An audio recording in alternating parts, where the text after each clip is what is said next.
You are looking for the strongest bases on Town Hall 16? Then look no further. In this video you'll find the best base for every single purpose, no matter if it's for farming, clan war or trophy pushing.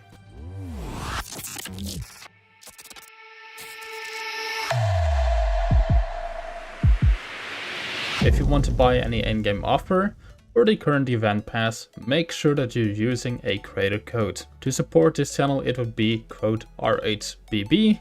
Thank you very much, and let's continue with the video. Let's start things off with an anti-2-star base. What strategy does everybody hate?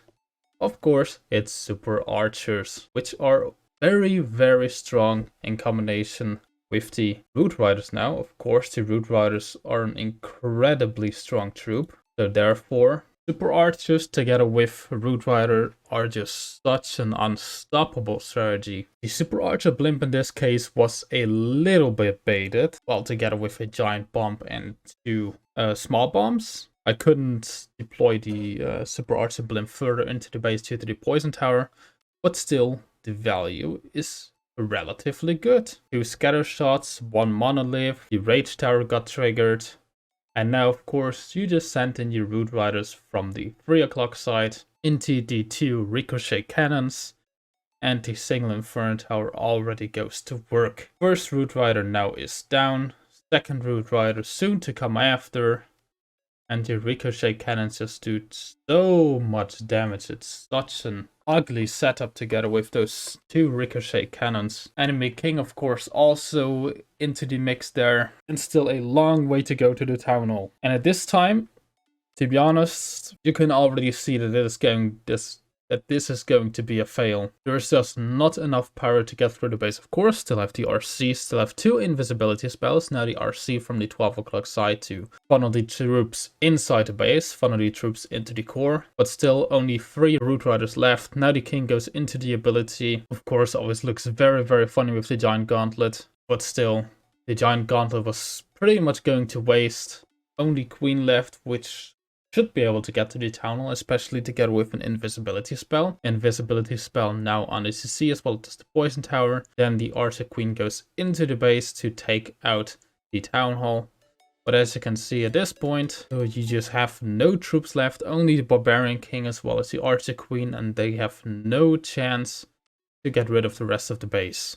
Second base, and here we have a farm base. All storages into the core, protected by invisibility spell towers. What strategies are you mostly getting attacked by when you're, let's say, in Titans, in Champions, in Master League? It's most likely either E-Drags or Sneaky Goblins. So that's exactly the 2 strategies which we will take a look at. E-Drags, of course, with the new level have a ton of power, so they are very unstoppable. And as well, the monolith can be taken out relatively easily together with the clan castle, but of course this is a farm base, this is not made for clan war. So your goal is not to defend any 3 stars from good attackers, your goal is just to protect your loot. Of course, E-Drags will have a ton of power, so they should be able to get at least a few of the storages inside a core. But together with the invisibility towers, they will clearly not get every single storage in the core. Now second invisibility tower triggers, then the town hall is left standing.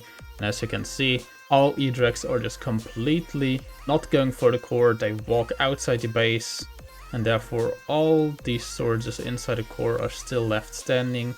The E-Drag chains now take out a few of these storages, which is quite unfortunate, but still all gold storages are still left standing, and no chance that any troop will be able to take them out. The RC, it only targets defenses, so we'll completely ignore the gold storages. The archer queen is almost down. Now with the scatter shots she will go down. Town hall unfortunately still goes down. Your gold is still well protected, even though the attack strategy was relatively strong, and most likely in like Masters or Champions League you won't be attacked with a strategy like this, but rather will be attacked with like Sneaky Goblins.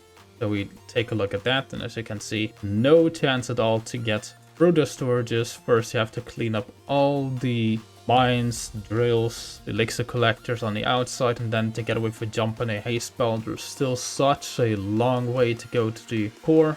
Invis spell towers also makes it very hard for those storages to go down, as well as of course with these few small bombs that are there and giant bombs. You just have to waste so many sneakies. Now the haste spell is already expired. Now you just have to send in all your sneaky goblins together with vulnerability to at least get something. Still managed to get a townhall because they do enough damage, but as you can see, you still have so many storages left. For a base, and here we have a diamond base. Oh boy. For sure all hate this strategy. Just Root Rider spam, together with a Log Launcher, an Electro Titan, and a few Super Archers. And let me tell you, this attack strategy stands absolutely no chance against this base. Rage Tower setup in the core is very interesting, of course. Have 4 key defenses inside the Rage Tower, and yet you have no zap value.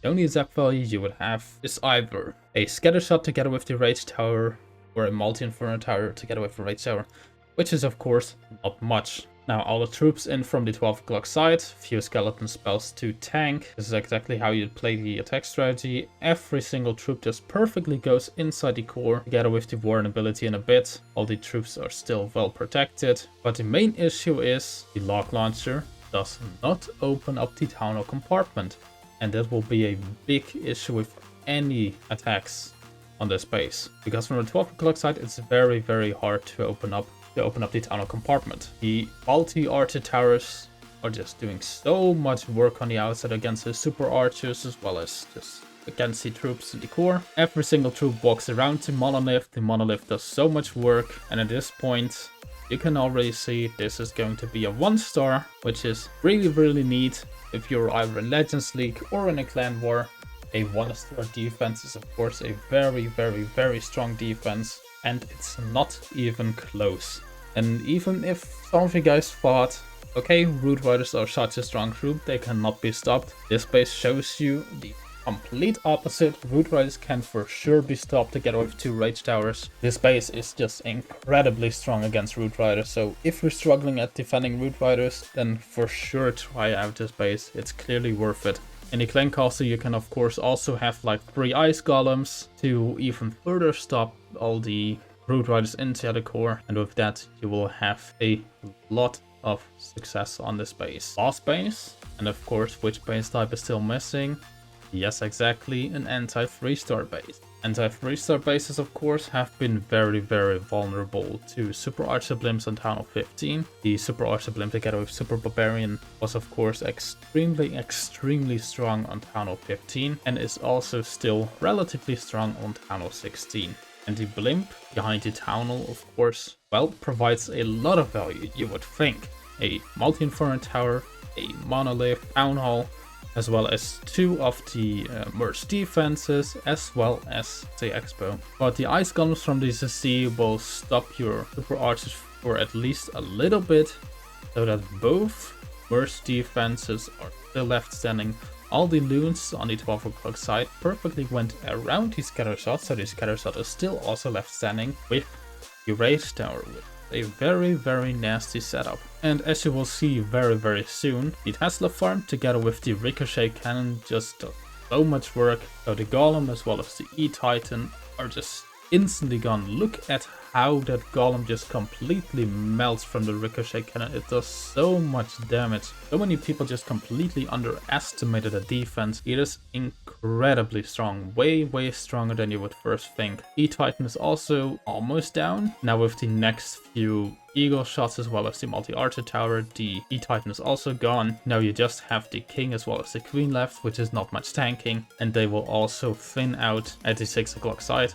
And then you still have so much base left for just your RC as well as a few Super Barbarians. Now the wall break didn't even work due to the Rage Up Scatter just completely one-shotting and decimating that wall breaker. Now the huge King with the giant gauntlet takes out at least the 6 o'clock compartment, but the Queen ability is gone due to the multi-inferno tower, and now there's still so much base left for just your RC as well as a few Super Barbarians.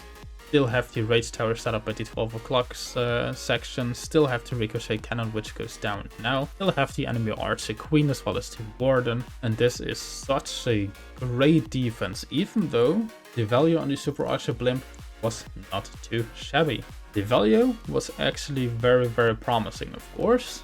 Did not get the multi-archer tower, did not get the ricochet cannon. With that, it would probably have been a closer defense, but still it would have been a defense. I hope you guys will have a ton of success with these bases. Links are of course in the description together with the recommended clan castles. If you don't want any base that's like copied thousands of times, but rather want a base that's only for you and also defends very strong, then take a look on either our website or our Discord server. You can order some very nice Town Hall 16 bases there. If you always want to be the first at receiving any of our free bases, then make sure to be subscribed to our channel and turn on notifications to not miss any future free bases. And with that, I would see you guys next week. Have fun and bye bye.